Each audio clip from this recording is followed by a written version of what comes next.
With the approach of 2026, Starlink satellite internet service begins on Bonaire, skipping local network infrastructures and connecting to Starlink internet satellites in low Earth orbit. We had pre-ordered the service years ago in hopes of getting faster, reliable internet service. Daily uploads of a diver's life videos circa 2018 took up to 18 hours if the local service provider did not drop the connection. Fiber was added, but only to a limited number of places.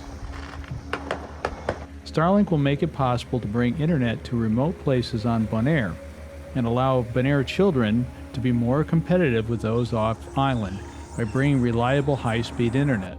Installing Starlink is a little more work on Bonaire. We have to deal with strong winds, concrete walls, a corrosive environment, and a strong sun. Here is the list that we ordered. We did not use the pipe adapter. The standard wall mount was fine and should be good for you too unless you are going to mount it somewhere away from the house on a pole. We will not be covering the pole mount installation. We had ordered Starlink a few years ago and had made a $99 deposit. Excluding the pipe adapter and deposit, the price of this equipment was $549. With that in mind, let's start to install Starlink to connect our island paradise to the rest of the world. We open the big box and there is the dish.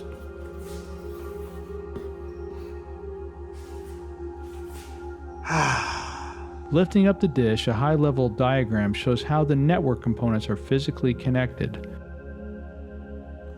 Pulling that away reveals the network components. This is the special Starlink Cat6 cable that connects the dish to the Starlink Wi-Fi router. In addition to internet communication, it delivers power to the dish. The power cable delivers power from the power brick to the Starlink Wi-Fi router. This is the power brick and power cable that plugs into a house 110 volt power outlet. This is the Starlink Wi-Fi router. The power cable that delivers power to the Starlink Wi-Fi router plugs in here on the power brick. Here is that power cable, and this is the female end that plugs into the Starlink Wi-Fi router. This picture shows the mobile phone Starlink app to guide you through the setup and the general network component configuration. The dish comes with a satellite stand that will not hold the satellite in place with Bonaire winds. The black box on the left shows the wall mount system components and what they would look like installed with the dish on the wall. Figure 4 shows the removal of the satellite stand, which would be replaced by the wall mount system. But before we remove the satellite stand and install the wall mount system, we need to find the right place to install the dish. To do this, install the Starlink app and open it.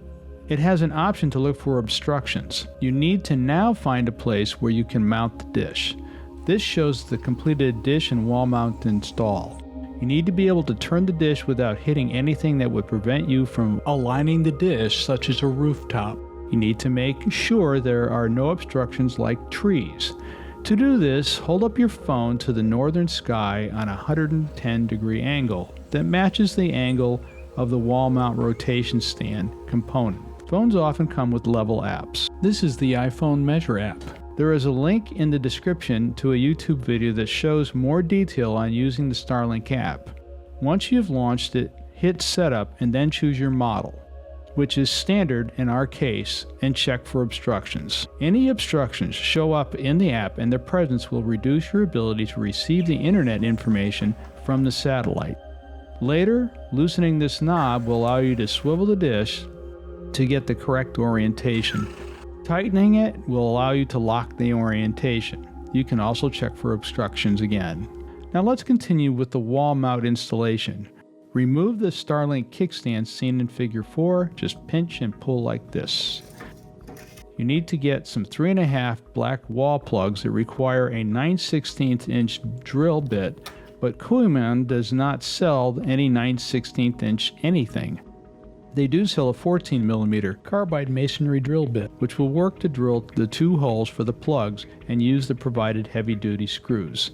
Another solution is to use large enough blue masonry screws to screw in the wall mount.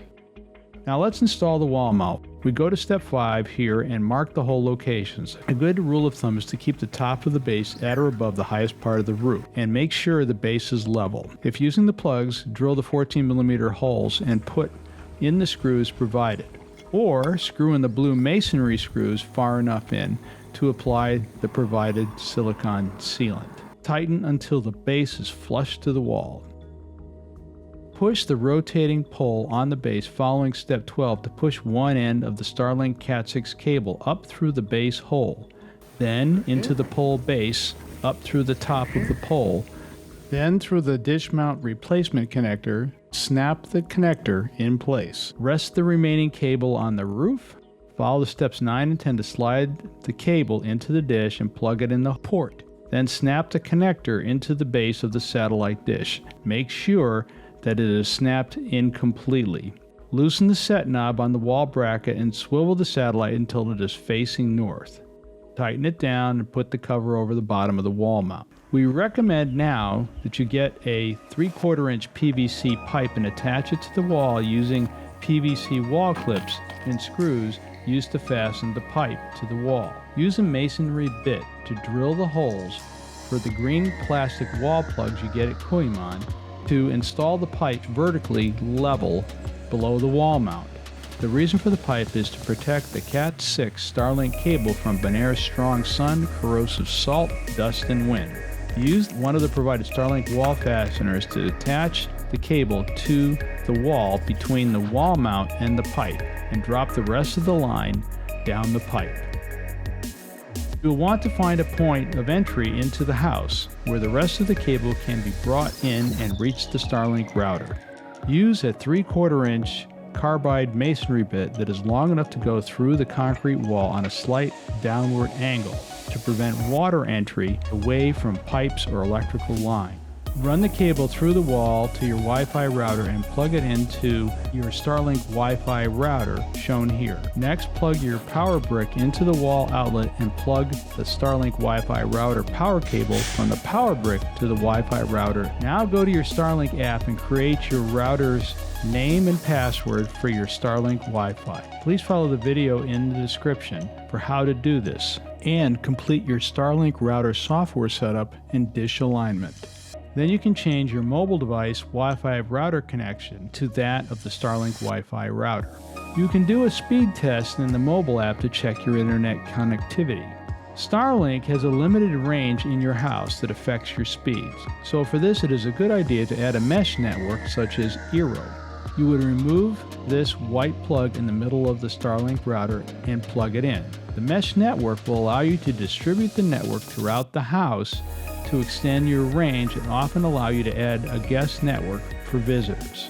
However, when you do set it up, the Starlink Wi-Fi router will compete with your mesh network router to manage the devices in your home to access the internet, which will create problems. To fix this, go into the advanced settings on your Starlink app and then turn bypass mode on. To complete the bypass mode setup, it will ask you to log into your Starlink account and turn bypass mode on there as well. Now what you'll need to do is set up your Wi-Fi login to that of the mesh network on all of your home devices. I got these speeds this morning. Good luck and enjoy your newfound independence. If you like this video, please hit the subscribe button and the bell. It goes a long way to supporting this channel and helps you to know when new content is released. Thank you for watching.